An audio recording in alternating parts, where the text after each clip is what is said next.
Bonjour, M. Goujon. Depuis 200 ans, Haïti a connu plus de 30 coups d'État. Qu'est-ce qui fait qu'Haïti vit dans une telle situation aujourd'hui? Comment on en est arrivé à un conflit aussi important? Madame Lefebvre, au fond, vous vous demandez pourquoi autant de misère. C'est pourtant Haïti qu'on a surnommé la perle des Antilles, mais comme vous allez le voir, cette perle reposait sur un collier qui a plutôt servi à étouffer le peuple haïtien. Comment en est-on arrivé là? D'abord, un peu de géographie. Haïti est situé dans les Grandes Antilles. Le pays partage l'île d'Hispaniola avec la République dominicaine. Haïti est classé 160e sur 175 selon l'indicateur de développement humain des Nations unies. Ça vous explique pourquoi ce pays, Haïti, est le plus pauvre des Amériques. Mais qu'est-ce qui explique cette descente aux enfers? Il y a 3 éléments historiques que nous allons vous raconter. D'abord, il y a son histoire coloniale.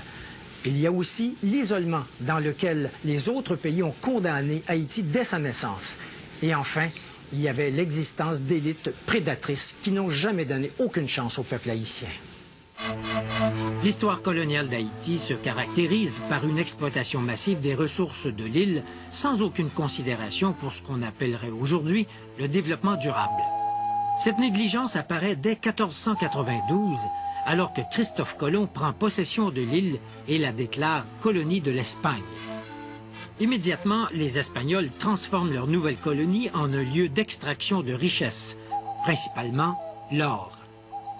L'avidité des Espagnols les conduit à asservir les populations autochtones, les Taïnos, qui, à cette époque, auraient été plus d'1 million à vivre dans l'île d'Hispaniola.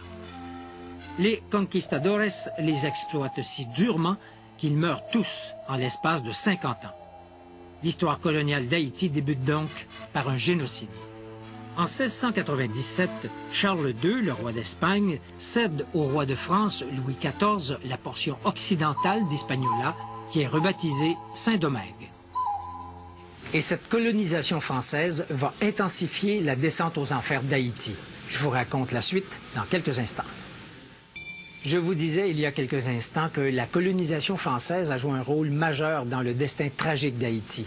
Voici comment ça s'est passé. Au 18e siècle, les Français installent à Saint-Domingue un système d'exploitation agricole qui est basé sur la culture du café et de la canne à sucre. Eh bien, à l'époque, la canne à sucre avait la même importance dans l'économie que le pétrole a aujourd'hui dans notre économie. Pour la France, Saint-Domingue, c'est le pactole. Les colons français de Saint-Domingue deviennent fabuleusement riches. C'est l'esclavage qui leur permet d'accumuler des fortunes. Entre 1697 et 1791, les bateaux négriers amènent, principalement de l'île de Gorée au Sénégal, plus de 860 000 esclaves. Une fois arrivés de l'Afrique, ces esclaves subissent un régime d'exploitation d'une brutalité incroyable. L'esclavage fait également surgir les premières divisions au sein même de la population noire. L'affranchissement de certains esclaves, souvent des enfants illégitimes des maîtres blancs, donne naissance à une élite, les mulâtres créoles. Les mulâtres se sentent supérieurs aux esclaves noirs et ne partagent pas leurs intérêts. Arrive 1791. La Révolution française bat son plein. Liberté, égalité, fraternité sont des principes qu'on veut étendre partout. Partout, sauf à Saint-Domingue, où les propriétaires des plantations y voient une menace au maintien du système esclavagiste. Cependant, les mulâtres et les Noirs affranchis souhaitent les voir établir ces principes dans l'île, mais pour eux seuls. Un chef, Toussaint Louverture, déclenche une rébellion extrêmement violente. Les rebelles battent les troupes de Napoléon Bonaparte et déclarent l'indépendance de la République d'Haïti le 1er janvier 1804. Haïti, ou Haïti, comme on disait à l'époque, c'est le nom que les indigènes Taïnos donnaient à leur territoire. Ça veut dire pays de montagne. Mais le prix payé par Haïti pour acquérir son indépendance est absolument astronomique. L'économie du pays est dévastée. Haïti aurait peut-être pu s'en sortir si d'autres pays avaient accepté de l'aider, mais ce ne fut pas le cas. Au contraire, épouvantés par l'idée absolument subversive à l'époque qu'une république soit dirigée par des Noirs, les puissances de cette époque isolent diplomatiquement et économiquement Haïti. 2 exemples de l'isolement d'Haïti. Le Vatican n'établit des liens qu'en 1860 avec une république officiellement catholique, mais noire, Et il faut attendre 1862, en pleine guerre de sécession américaine qui provoquera l'abolition de l'esclavage, pour que les États-Unis reconnaissent Haïti. Quant à la France, elle refuse de reconnaître l'indépendance d'Haïti. Pour convaincre la France d'accepter son existence, le gouvernement d'Haïti est forcé de verser une compensation que le gouvernement du roi Charles X fixe en 1825 à 150 millions de francs or. Même si cette somme est ramenée à 90 millions de francs or, c'est un coût additionnel asséné à l'économie d'un pays déjà à genoux. Haïti honore sa dette qu'elle finira de rembourser en 1938. Pour se sortir du gouffre, Haïti aurait eu besoin que ses élites proposent un projet de reconstruction nationale. Or, ça n'a pas été le cas. La nouvelle classe dirigeante, qui est formée de mulâtres créoles et des rares familles blanches demeurées dans l'île, perpétue l'exploitation des classes laborieuses, tout en interdisant à ces classes laborieuses, qui forment la majorité, l'accès au pouvoir.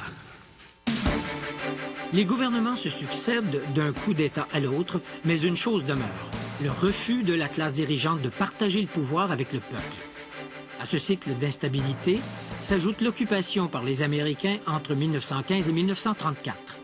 Les Américains laissent aux Haïtiens un héritage empoisonné, une armée professionnelle haïtienne qui amplifie la répression. Arrive 1957. Cette année-là, un médecin noir, François Duvalier, joue sur le ressentiment de la population noire pour se faire élire président. Duvalier aurait pu inaugurer une ère démocratique dans le pays. Il ne l'a pas fait. Au contraire, il établit une dictature qui élimine avec férocité toute dissidence.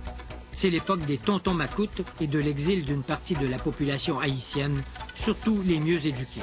Son fils, Jean-Claude, qui lui succède, est renversé en 1986. Mais la vraie démocratie n'est pas pour autant instaurée. Depuis cette époque, la démocratie est fauchée chaque fois qu'elle tente de sortir de terre.